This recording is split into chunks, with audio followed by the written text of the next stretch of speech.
السلام عليكم ورحمة الله وبركاته. اللهم اجعل أعمالي كلها صالحة ولوجهك خالصة ولا تجعل لأحد فيها شيئا أبدا وتقبلها مني بقبول حسن. تاني جزء من تنظيف المطبخ. تمام، أنا دلوقتي فضيت المكان ده كده، المكان دوت هنقل فيه البوتاجاز إن شاء الله. ف طبعا همسكه كده تصبين بالليفة بالسائل وصبنه كويس، وبعد كده أعقمه بالخل. تمام، علشان ابدا اشتغل فيه على نظافه. لما انقل البوتاجاز فيه يبقى مكانه نضيف. دلوقتي انا خلصت الجنب بتاع ظهر البوتاجاز ده كده كله. تمام، اهو البوتاجاز اهوت. تمام، منضفه انا الحيطه اللي وراه والدواليب اللي في الجناب بتاعته. هبدا بقى ارش بقى كده وامسك البوتاجاز حته حته اخليه زي الفل. تمام، خلصه خالص وافرشه، وبرده الفرن بتاعه خلصه خالص واوريهولك. اهوت البوتاجاز، والمكان بتاع البوتاجاز طبعا من ورا كنا عاملينه. خلصته وفرشته عشان كل جزء كده اخلصه افنشه خالص. تمام، والبوتاجاز من جوه اهو بقى زي الفل. انا شايله بس الكهرباء لاني خفت اتكهرب. بقى زي الفل اهو، بيبرق وزي الفل.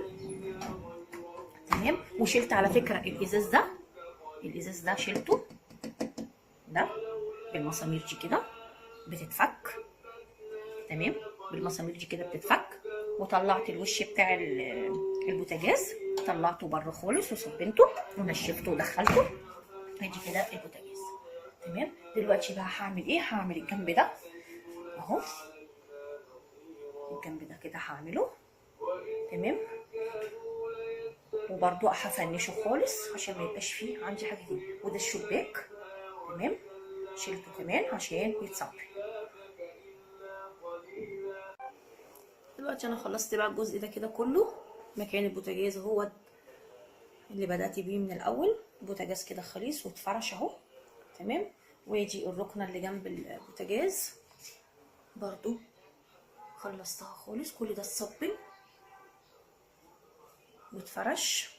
تمام، وادي الجنب التاني كمان اهو، الشباك نزل واتغسل واتنشف، والشفاط اهوت نزلته برضو وغسلته.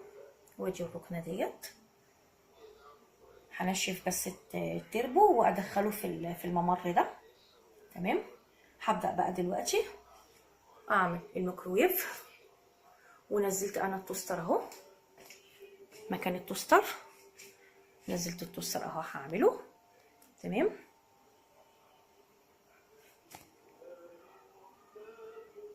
هعمله بقى وارجع لك. خلاص كده خلصت الجزء ده. انا مقسمه المطبخ اجزاء، فانا خلصت كده الجزء ده خالص اهو. تمام، الحمد لله رب العالمين. خلاص مسحت الميكرويف ومسحت التوستر حطيتهم مكانهم. تمام، وهنا الاجهزه برضو في مكانها اهيت، كله زي الفل كله تمام. بالله عليكي بقى انا مش محتاجه كوبايه شاي، هشرب بقى كوبايه شاي وفاصل وواصل.